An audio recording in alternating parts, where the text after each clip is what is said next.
This is not one of my favorite tools either. I'm realizing that I didn't really like a lot of the jigs we used. A lot of you are probably familiar with this. This is a bottom lug fitting jig, or cutter, I should say. It's got this replaceable cutter bit here. And what you do is you put your gun in the vise or whatever you have, put your sliding barrel on, and then this would go through where the slide stop would go. And then you would apply pressure forward as you rotate this, and it would kind of put the correct cut on your bottom lugs, but in reality, this thing just chips really easy. The cutter doesn't last very long, and it's not gonna cut the lugs how you actually want them. There's still quite a bit of hand fitting after that. And so this, I rarely use these. You just learn to file it by hand, you know, before all the modern fixtures and jigs and stuff. So not really a fan of that. And what else we got in here? Of course, we have Beavertail fitting jigs, but these kind of went away just because everybody, there's no reason to shoot a 1911 that doesn't have a Beavertail grip safety. The original Tang grip safety is just terrible. The gun hurts to shoot. And so basically every single manufacturer that's making a decent gun is going to have them machined to accept the Beavertail grip safety. That wasn't always the case. So these are hardened steel. You would put this in here like so with your grip safety in there, and then you could file or belt sander, you know, whatever means you felt comfortable with.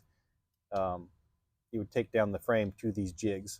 This one is for I think a 250 degree radius, or I can't remember the exact numbers, but you've got two different kinds. You've got this one for the Wilson Beavertail radius, and then you've got this one, which is, I don't know if it's Ed Brown or what, but two different Beavertail fixtures. And then we have, this is a plunger tube staking tool. Here's another version, or another piece of it. On single stacks, the safety and slide stop plungers, that was removable and rather delicate. The good news is you could take that off the frame, and that's how you could get a really easy polish job, polish the flats on a 1911, is because you could remove everything off the frame and then just put on the belt sander, shine it up, and it produced a really good looking gun. But now most manufacturers have gone to a one piece where the plunger tube is just machined into the frame, so you can't remove it. So it's a lot more difficult to get a polish on a 1911 frame if you have that plunger tube sticking on there. Anyway, the way it works is it's got a pointy end here, and that would go on the inside of the gun like so, and then you just screw this part in, and like a lot of gunsmithing, it just smashes two things together and makes it tight. The cool thing about old school gunsmithing is, like, each shop, they would have their own ways of doing things and make their own, you know, tools to achieve the goal. And so you'd walk into some gunsmithing places, and there'd be like channel locks or some type of pliers with stuff welded on it and tips, and you're like, man, that's like an ancient torture device there. And they're like, oh no, that's just for staking a plunger tube. Makes sense. Works pretty well. But those old timers, they had a knack for creating tools, fixtures, and jigs to get the job done. And a lot of the modern jigs and tools, you know, came out of all of that. Like, that looks great. That works great. Let's just make it user friendly and less dangerous for people. So yeah, a lot of cool stuff went on back then. I was really fortunate to spend a little bit of time with my grandfather before he passed. I didn't ever work with my grandfather. He passed away I was probably around 12, 13 years old. So my uncle was already running the shop whenever I went to work there in 04.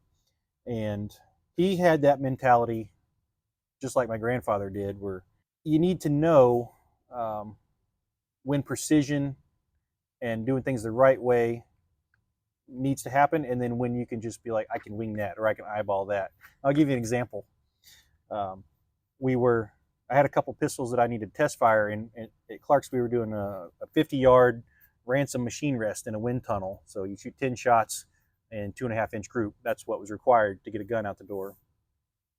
And so I needed some test ammo. Well, we were hand loading at the time, and I needed some really high quality ammo to go shoot these 50 yards groups with. And somebody, I'm not gonna name names, somebody had loaded the ammo and the bullets were too long. They wouldn't chamber. The bullet was seated like 50 thousandths too long, so it wouldn't even go in the gun. And it was one of those days where like my Uncle Jim was just, you know, putting out a million fires. Everything was going wrong. And I was like, Jim, this ammo is no good. I need more ammo. I told him what was wrong, and he said, give me that. So he takes that round of 45, sticks it in the vise like this, seats that bullet back about that much, proceeds to do about 15 of them, does about 15, 20 of them, hands them to me and says, go shoot it. And I'm like, 19 years old or so, and I'm just like, okay. So, we're shooting 2.5-inch groups at 50 yards. And like, all right, I'll go shoot them. And dadgum if it didn't shoot one of the best groups ever. So you look at that, you're like, man, there's no way that will work. When you look at these high-end ammo manufacturers and they're taking all this precaution and making sure everything is perfect, measurements, weights, everything dialed in to get the most accurate ammo. I mean, the federal gold medal match semi-wad cutter is one of the factory versions of ammo that we would test fire with. That stuff back in 2004 was $1 a round. Well, this is just mixed brass that we picked up from the back range, loaded it, and smashed in a vise, and it shoots just as good as that federal gold medal match. So knowing when you can get away with stuff like that and when not, that's kind of the old timer specialty. So I think I am pretty fortunate in the time that I started working as a gunsmith in 2004, because that was really when things started to change. It wasn't much long after that when machines started spitting out really high quality parts and you didn't have to do a lot of the stuff we did. But I still got to see a lot of the old school techniques, and some of the stuff would blow people's mind. For example, we would start with the GI 1911 45 ACP, and we would weld the hood and weld the lugs for a more snug fit. But when we're cutting the hood, when we weld the hood and refit it, we're adding, maybe 20 thousandths of length to that hood to make it snug in the gun. The chamber is already cut. And so essentially, if you were to drop a round in there or a chamber gauge, it would indicate that this chamber is, 20, 30 thousandths deeper than it should be. And that sounds like a lot. And it is a lot, but it didn't matter. The gun still shot.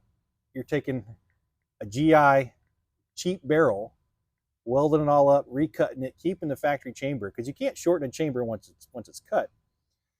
And these guns would still shoot 2.5 inches or better at 50 yards. And that's mind-blowing to think about, because the chamber, if your chamber's overcut, people flip out, and if they see a spot in the threads in the rifling, they're freaking out. But did the gun shoot?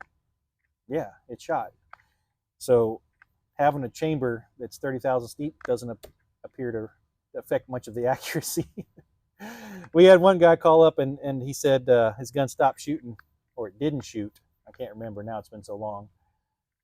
Anyway, long story short, he got his brand new pistol, looked in there and saw a little spot in the rifling, and so he started scrubbing it. He used toothpaste to get rid of that spot. Well, he got rid of the spot, and he got rid of about 50% of his rifling along with it. And he called up and said his gun won't shoot. And we found out what happened. And I think my grandfather, I can't remember if it was my grandfather or uncle, he said, well, did the gun shoot when you got it? He said, yeah. Is it shooting now? He said, no. I think he probably got called a dumbass. But yeah, things like that. Knowing what matters and what doesn't matter is a valuable lesson. And everything should be perfect, no doubt. On a nice modern gun, I would expect all the dimensions to be correct and the depths correct. But it's really interesting to look back at those guns that were being built before all the modern conveniences. And they had hammer marks on the top of the rails. They had chambers that would be considered too deep. Bullets smashed in a vise, and they're still shooting 2.5 inches at 50 yards. Just mind-blowing. So there's a few things that determine, at least on a 1911, how good it shoots or how accurate it shoots. And really, it's these bottom lugs here. If these are correct, you can get away with a lot of other imperfections of the gun. But when these bottom lugs are correct, and you've got some good rifling in there, you know, that's the secret sauce.